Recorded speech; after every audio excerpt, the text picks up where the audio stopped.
စားလို့အရန်ကောင်းတဲ့စံကြာစံကြော်နီးလေးမျှဝေထားပါတယ်ရှင်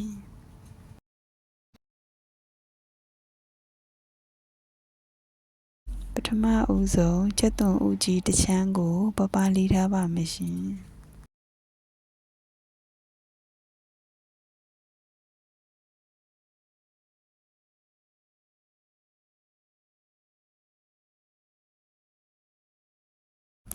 မုံလာဦးနီကိုလည်းပပလေးထားပါမယ်ရှင်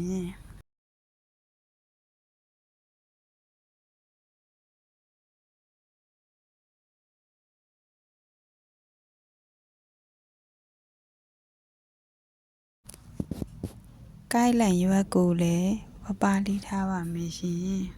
ကိုက်လန်ရွက်အစားအခြားဟင်းသီးဟင်းရွက်ကိုလည်းအသုံးပြုနိုင်ပါတယ်ရှင်ဒီမှာကျတော့အယောင်လေးလည်းစုံသွားအောင်ဆိုတော့အစိမ်းရောင်လေးထည့်ထားပါတယ်ရှင်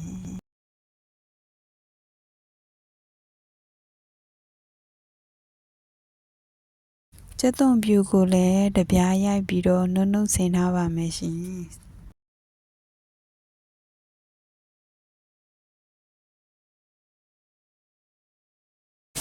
ကြာစံကြော်ရန်အတွက်ဝက်သား3ထပ်သားကိုသုံးထားပါတယ်ရှင်အားလုံးပြင်ဆင်ပြီးသွားပြီဆိုရင်တော့ကျက်သွန်ဖြူကိုစီတက်ပါမယ်ရှင်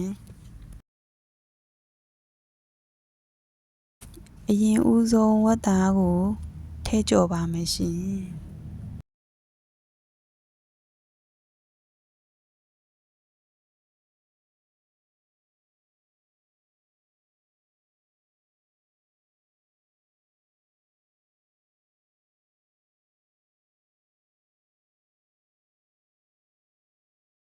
အယောင်လှစေရန်အတွက်စနစ်မုတ်နဲ့ငယ်ထည့်ပါမယ်နော်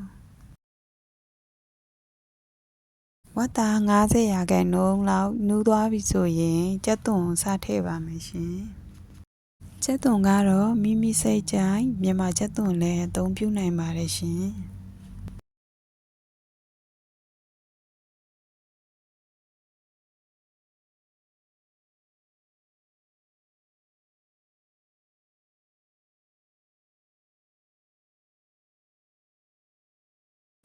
မုံလာဦးနီထည့်ပါမယ်ရှင်မုံလာဦးနီထည့်ရတဲ့အကြောင်းရင်းကတော့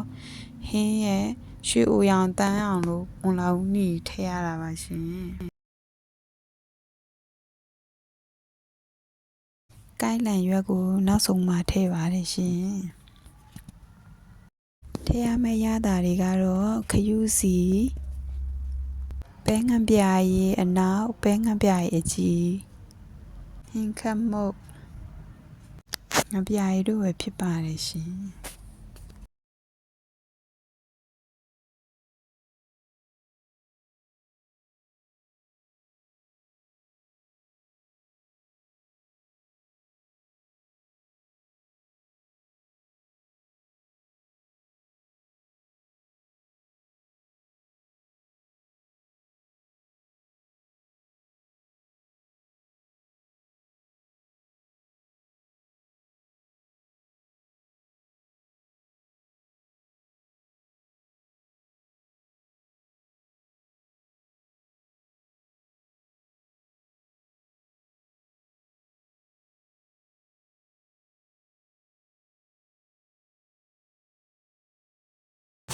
အားလုံးတမသွားပြီဆိုရင်တော့ကြာစံစထည့်ပါမယ်ငပြာရည်ကိုတော့နောက်ဆုံးမှထည့်ပါမယ်ရှင်ဘာလို့လဲဆိုတော့ဒီကြာစံရဲ့အနေအများပေါ်မူတည်ပြီး3ပေါ့ငံဖြစ်သွားမှာဆိုလို့လေနော်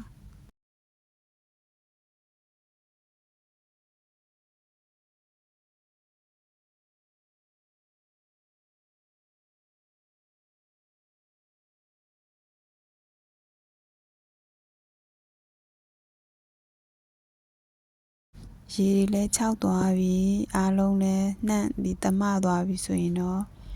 ချလို့ရပါပြီနော်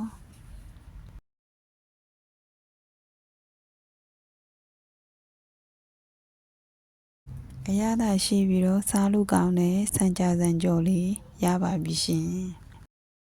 ကြည့်ရှုသူမိတ်ဆွေများတူတယောက်ချင်းစီကိုအထူးပဲကျေးဇူးတင်ရှိပါတယ်ရှင်